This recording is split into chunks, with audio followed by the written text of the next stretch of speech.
ኢትዮጵያ ፎሬን ፖሊሲ ላይ ከኢትዮጵያ ፎሬን ፖሊሲ ኮርነርስቶን ውስጥ አንዱ የናይል ጉዳይ ነው። ግልጽ የሆኑ ዘመን ተሻጋሪ አቋሞች አላት ኢትዮጵያ። ግብጽም አቋሞች አላት።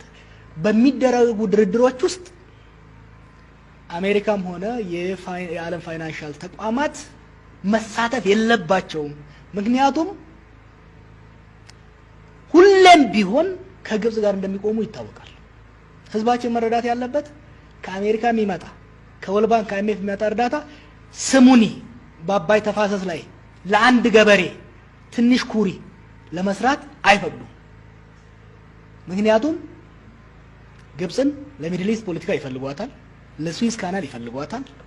ከዚህ አንፃር እኛና ግብጽን ፈጽሞ ሊያወዳድሩ አይችሉም። ሁሌም ከግብጽ ጋር ናቸው ደስ ይሄ እየታወቀ ነው። ጠቅላይ ሚኒስትሩ ራሻ ሄዶ ሶሺ ላይ አሜሪካና ዓለም ባንክ እንደ አደራዳሪነት እንዲገቡ የተፈቀደው ዲፕሎማቶችን ያሳበደው ከፍተኛ ስህተት ዛሬ የመጣንበት ክርክር ውስጥ ጭቅጭቅ ውስጥ ያስገባን የብልጽግናዎች ስህተት ነው። ዛሬ አሜሪካኖቹ በጸጥታ ተቋማቸው የሚዝቱብን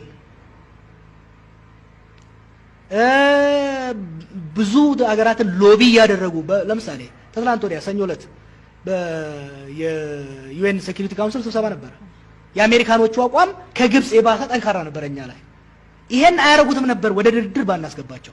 ወደ ድርድር ስላስገባናቸው ደግሞም እነሱም የገቡት ለግብጽ ብለው ብቻ አይደለም። የእስራኤልና ፓለስታይንን ጉዳይ ከዚህ ጋር አያይዘው ስላቀረቡት ትራምፕ ደግሞ ለመመረጥ ያን ጉዳይ መፍታት እንደ አንድ አጀንዳ ይዞ ስለመጣ ዛሬ ትግላችን ከግብጽ ጋር አልሆነ። ዛሬ ትግላችን ከአሜሪካኖቹ ጋር ሆነ።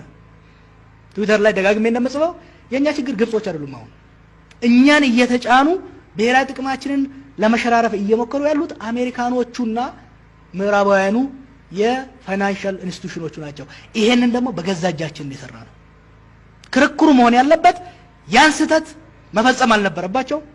ከዛ ስህተት መታረም አለባቸው። ትችት መቅረብ ያለበት ለመሰለሽ እኛ ላይ ጣት የሚያቀርቡት ወደኛ ከዚህ በፊት የነበሩ ባያዞችን እየተጠቀሙ እኛ ላይ ጣት የሚቀርጹት ዝም ሊያስብሉን ያን ስህተት እንዳንናገር። በነገራችን ላይ አሁንም ሄደው እንዳይፈርሙ ነው የምፈራው። ህዝቡ መንቃት ያለበትና መከራከር ያለበት ግፊት ማድረግ ያለበት እና ሐምሌ ላይ ውሃው መሞላት መቻል አለበት። ሐምሌ ላይ ውሃው